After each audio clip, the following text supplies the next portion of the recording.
जय दुबे का आप सभी दर्शकों को सादर नमस्कार।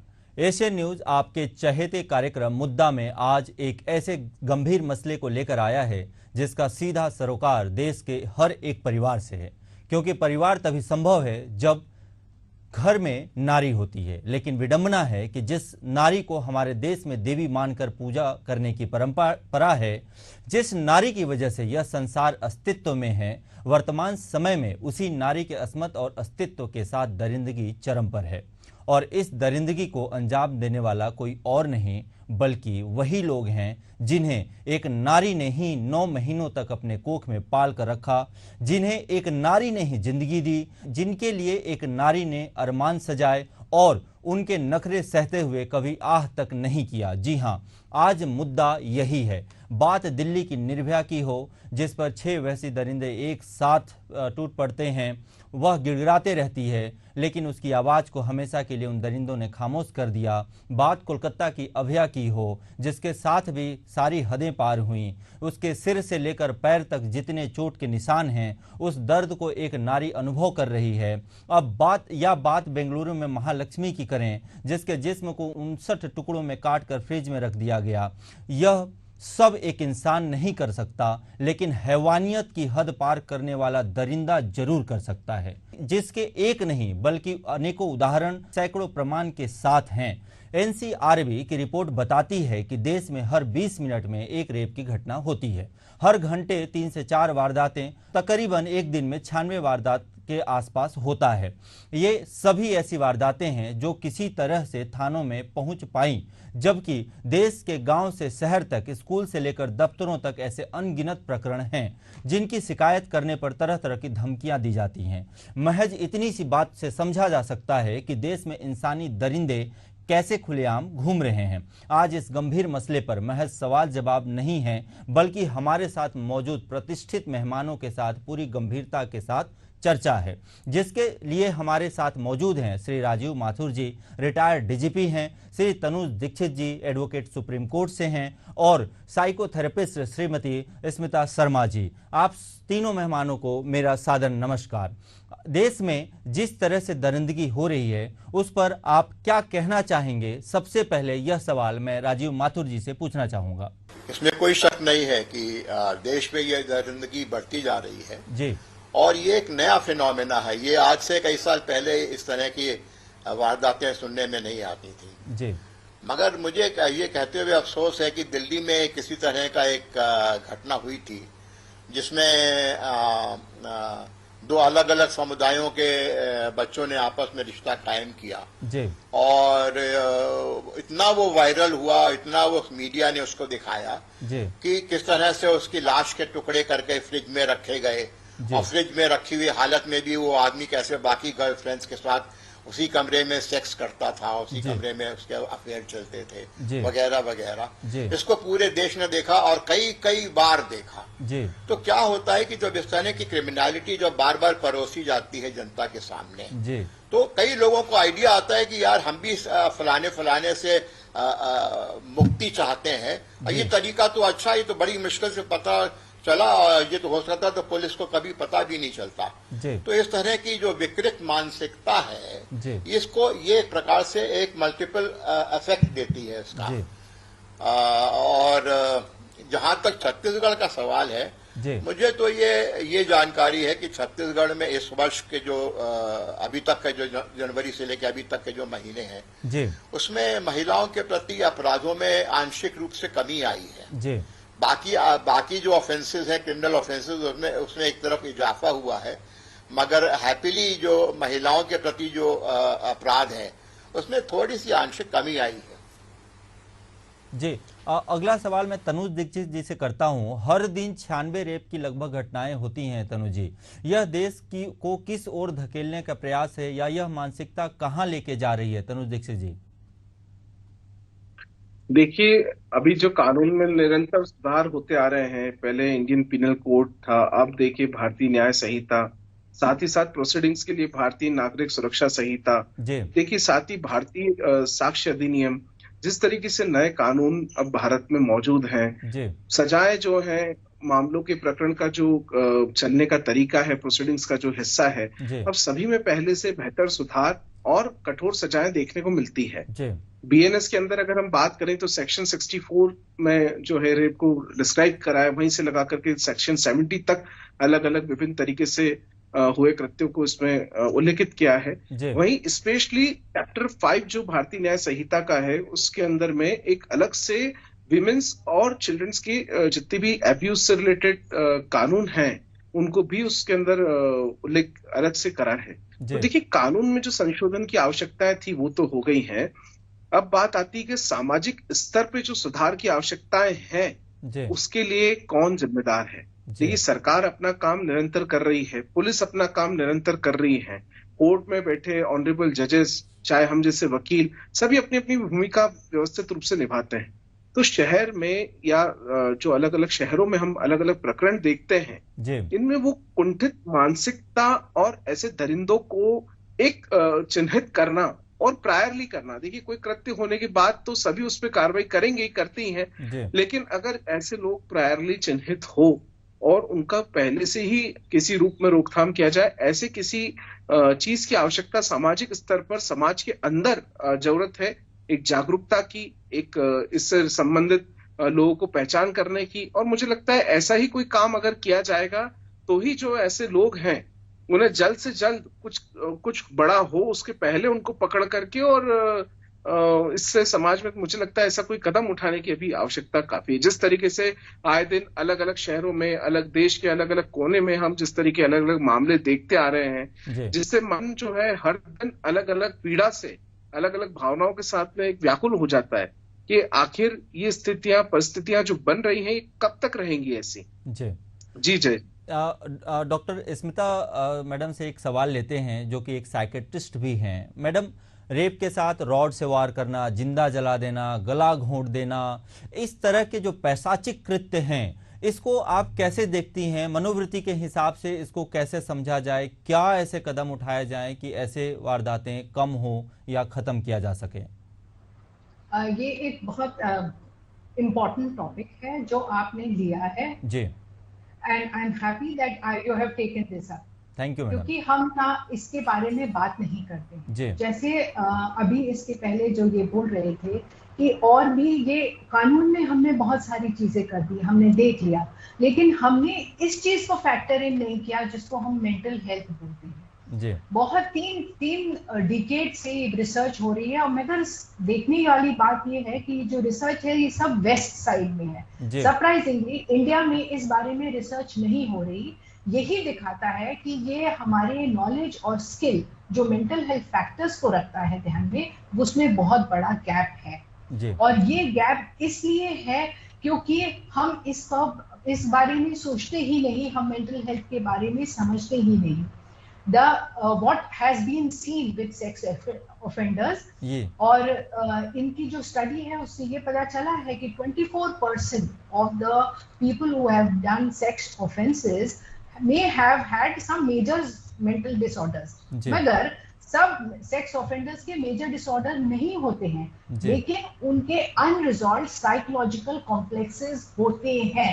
ये रिसर्च और स्टडी से पता चला है। और साइकोलॉजिकल कॉम्प्लेक्सेस जो अनरिजॉल्व्ड हैं, जैसे कि एंगर, जैसे हम पहले डिस्कस कर रहे थे, वन ऑफ द केस जिसमें उसने he has killed someone and he is in that same room, there is an anger, vindictiveness, revenge, एक फ्रस्ट्रेशन, और एक ये दिखाना कि मैं डोमिनेटिंग हूँ, दैट पार्ट ऑफ पर्सनैलिटी जो कि हम बहुत इंडिया में देखते हैं because of the gender inequality which we have seen. So this has come in the psychological major psychological factor which needs to be talked about. इसके बारे में हमें बात करनी है, इसको समझना है, and they can be resolve. It is not that they can not be resolve. And हम ये क्यों देख रहे हैं इंडिया के डिफरेंट पार्ट्स में? Because even after having the laws and we having the good police system or a good court system, still there is lot which is happening, and this is all to do with the psychological unresolved complexes. इसके बारे में और detail में मैं बता सकती हूँ, so maybe I will Can I continue telling you in Yes, detail about this? Please continue. आप बताइए प्लीज। समाज जनता जानना चाहती है आखिर क्या है ये मनोवृत्ति, कैसे इस पे सुधार लाया जाए। देखिए, सेक्सुअल डिसऑर्डर जो अनरिजॉल्व चीजें होती हैं वो they can be unresolved your childhood abuse, dysfunctional families where there the relationship between the male and the female, or can be the father, mother, children, sister, daughter, anything, कोई भी हो, जैसे आपने बोला ना देवी मानते हैं, but the relationship between the female gender and the male gender in the family is not there is a distortion, there is a dysfunctionality that and there is a domination and a manipulation which comes, वो बाहर निकल के इस form में आता है। Frustration है, may be you feel that they are weaker section, they are victim, they have to be dominated. These all things you see in the psychological pattern and disorders which is seen in these sex offenders. जी, अगला सवाल doctor, अगला सवाल राजीव माथुर साहब से लेते हैं। राजीव माथुर साहब, आप पुलिस के सबसे बड़े पद से सेवानिवृत्त हुए हैं। मैं आपसे यह बड़ा सवाल करना चाहूँगा कि इस ऐसे वारदातों से, ऐसे अपराधों से देश और समाज पर क्या असर पड़ रहा है, पहला। दूसरा, साथ में एक और सवाल है, हमारी माताएं, हमारी बहनें, हमारी बेटियां, हमारी घर की स्त्रियां कैसे अपने आप को ऐसे पिशाचों से सुरक्षित कर पाएं, रह पाएं, उसके लिए उनको खुद में कैसे क्या करना चाहिए, किस तरीके से अपने आप को तैयार करना चाहिए। राजीव माथुर साहब। देखिए, बहुत सारे इसके सुझाए गए हैं इसके तरीके जी। कई सारे ऐसे ऐप्स हैं जिसमें अगर आप किसी संकट में हैं तो आप फौरन उस में एक पैनिक बटन आप दबा दीजिए तो वो सीधे कॉल पुलिस कंट्रोल रूम में जाता है। आपकी लोकेशन पहुंचते तक हमारे देश में बहुत देर हो जाती है। माथुर साहब माफ कीजिएगा, पुलिस बहुत देर में पहुंचती है। जी हाँ, मगर ये एक नए तरीके हैं जिसके ऊपर हमको आगे इसको डेवलप करना है जी। और जहां तक देखिए, समाज के ऊपर तभी अच्छा असर पड़ता है जब जो भी दोषी हो उसको तत्काल सजा मिले। बिल्कुल। और उसका A1 इन्वेस्टिगेशन हो, बहुत ही प्रोफेशनल किस्म का इन्वेस्टिगेशन हो, रिपोर्ट करने में डिले ना की जाए, और जो भी इन्वेस्टिगेशन हो वो बहुत ही हाई लेवल का इन्वेस्टिगेशन हो। कभी ऐसा भी होता है कि हमारे यहाँ से लोग बरी हो जाते हैं जब कोर्ट से, तो जज साहब पहले कारण बताते थे और उसमें इन्वेस्टिगेशन के दोष की ओर इंगित करते थे कि ये इन्वेस्टिगेशन में कमियां रही जिसकी वजह से ये केस कमजोर हुआ, और हम चाहते हुए भी इसमें कन्विक्शन नहीं दे पा रहे हैं, क्योंकि ऐसे केसेस को जो पहले एसपी साहबान थे वो बहुत केयरफुली पढ़ते थे। प्रोसिक्यूशन के अधिकारी भी इसको बहुत केयरफुली पढ़ते थे, और जो लोग इस तरह की लापरवाह किस्म की इन्वेस्टिगेशन के लिए जिम्मेदार होते तो उनके खिलाफ कड़ी कार्रवाई की जाती थी। इस तरह की कड़ी कार्रवाई के ऊपर जोर देने की जरूरत है। दूसरे, मुझे लगता है कि जैसे बाकी चीजों के लिए हम फास्ट ट्रैक कोर्ट्स को बनाते हैं, उसी तरह से ये जो इस तरह के जो अपराध हैं उसमें फास्ट ट्रैक कोर्ट्स होने चाहिए, क्योंकि ये तो जनता जान जाती है कि इस तरह की बड़ी घटना हुई, उसके कांप जाती है पढ़ के और सुन के, मगर जब उनके केसेस चलते हैं और उनको जब सजा मिलती है तो उसकी जानकारी जनता को नहीं होती। तो वो कॉन्फिडेंस बिल्डिंग एक्सरसाइज भी होनी चाहिए कि इसने जैसा किया, विदिन 1 साल या विदिन 6 महीना या विदिन 2 साल उसको सजा हो गई, फांसी की सजा में लटकाया गया। तो इस तरह के समाचारों से जब वो जनता के बीच में जाते हैं तो उससे कॉन्फिडेंस बिल्डिंग, गजब का कॉन्फिडेंस बिल्डिंग बनता है। वरना एक हताशा, वरना क्या होता है कि जब पुलिस एनकाउंटर करके उनको गोली से मार गिराती है तो सारी औरतें खड़ी होकर तालियां बजाती हैं, मगर उनको ये नहीं मालूम होता कि जिन पुलिस वालों ने इनको गोलियों से मारा और रेपिस्ट को, और आधी जनता, आधी पूरी महिला वर्ग हिंदुस्तान का खुश हुआ, तालियां बजाई, उन्हीं 3 पुलिस वाले आज जेल में सड़ रहे हैं क्योंकि उनको जुडिशरी ने रगड़ दिया कि आपने ये जो है ये, और तमाम लोग उनके खड़े हो गए कि साहब ये तो मर्डर था, ये मर्डर था, और पुलिस को पर मर्डर के चार्जेस लगा के आज वो सारे पुलिस वाले जो है जिससे महिलाएं इतनी खुश हुई थी, तो ये बहुत जरूरी है कि ये पुलिस के हाथ में ये ना हो, ताकत हो, ये जजेस के हाथ में ये ताकत हो और उनके हाथ को मजबूत करना हमारी जिम्मेदारी है।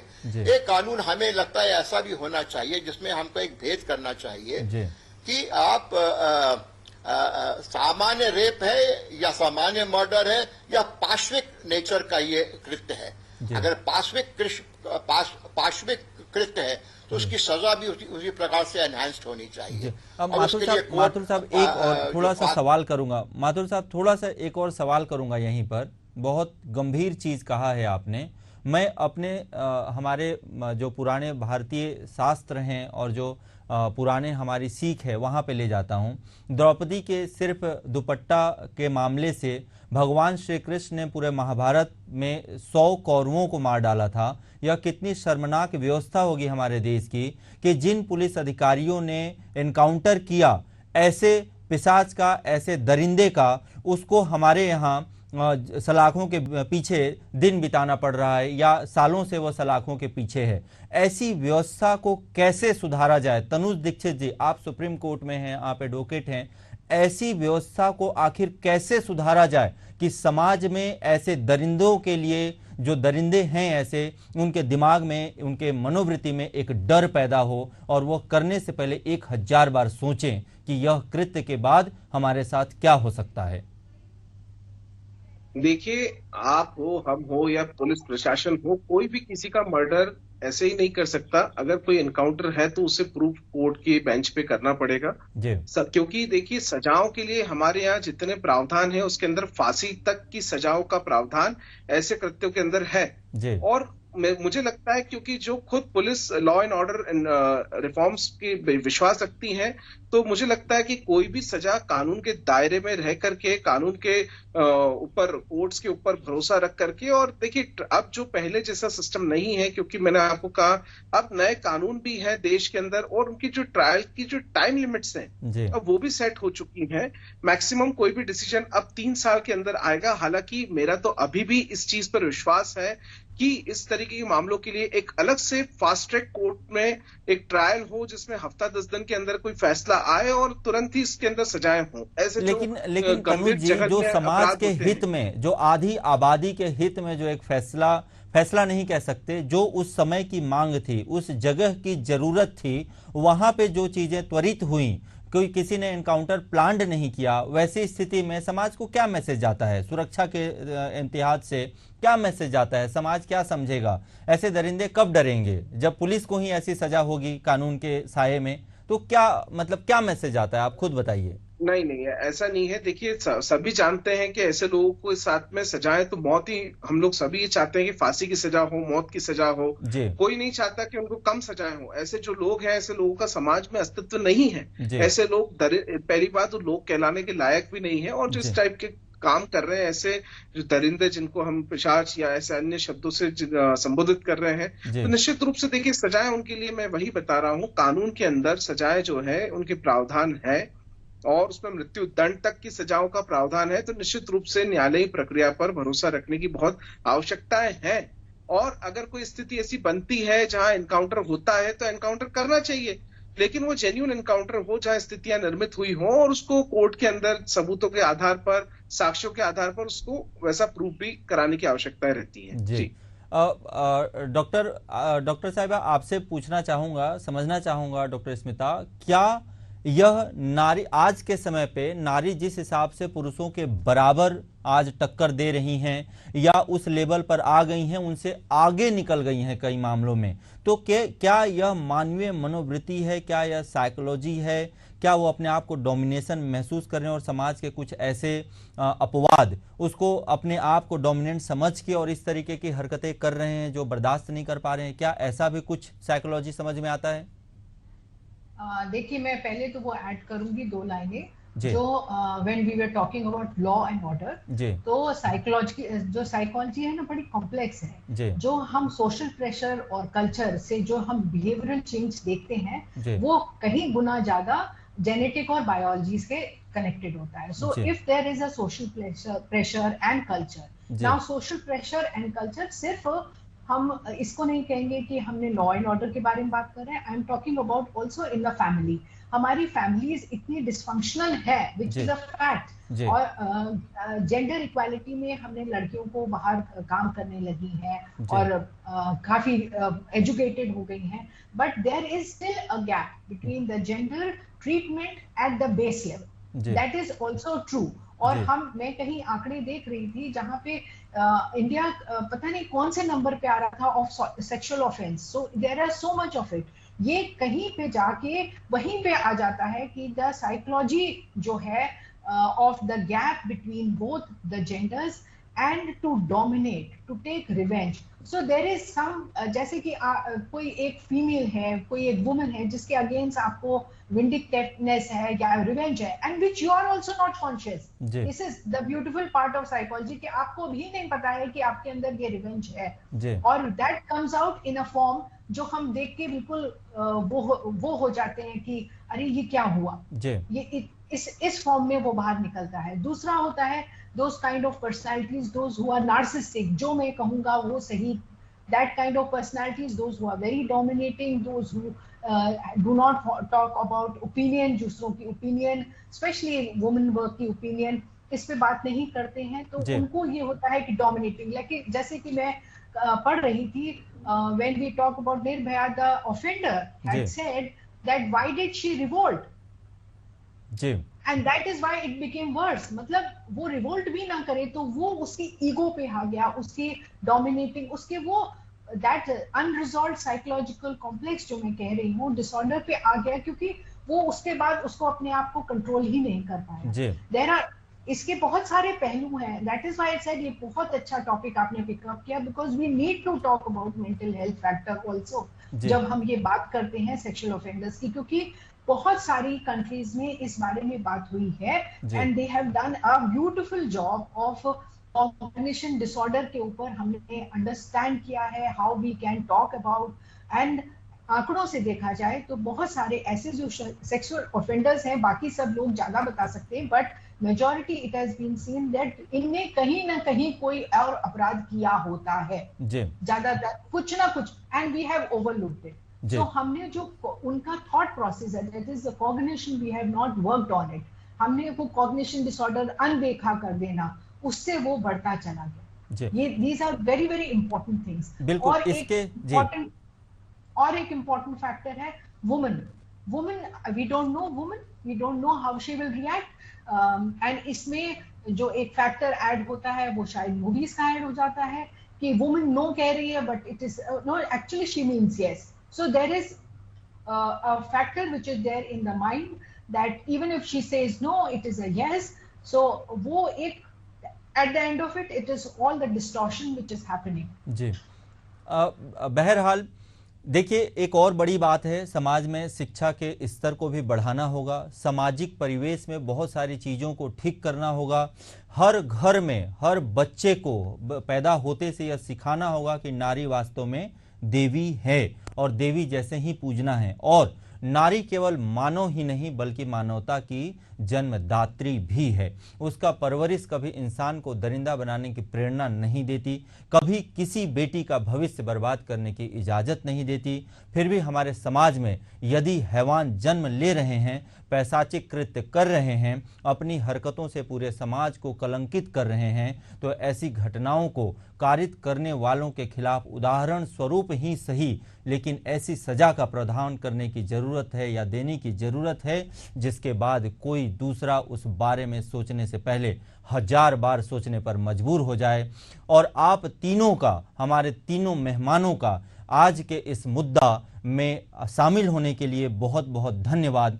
और मैं जय दुबे एशियन न्यूज के इस मंच से हमारे सभी दर्शकों से, इस समाज से, पुलिस से, न्याय प्रणाली से, सभी से यह निवेदन करना चाहूँगा, हर घर से, हर व्यक्ति से आप अपने मानवता के स्तर पर अपने आप को ऊंचा उठाएं, ऐसे दरिंदगी से बचें, बहुत दूर, कोसों दूर या मन में विचार भी न लाएं। इससे पहले कि आप अपने आप को मार डालें वो बेहतर है, ऐसा कोई कृत्य करने से ज़्यादा बेहतर है कि आप अपने आप की जान ले लें और ऐसे चीज़ों से बचें। साथ में हमारे देश की माताओं, बहनों, बेटियों सबसे यह निवेदन है कि वह आत्मरक्षा की वह सारी कलाएं सीखें, जिससे कि वह अगर कभी ऐसी मुसीबत में फंसती हैं तो वह अपने आप को बचा सकें और बचा के निकल सकें। इस गहन चर्चा में आज सभी हमारे दर्शकों ने जिन्होंने हमें सुना, उन सबको धन्यवाद और फिर अगली बार मुलाकात होगी एक नए विषय के साथ। तब तक देखते रहिए Asian news, voice of people.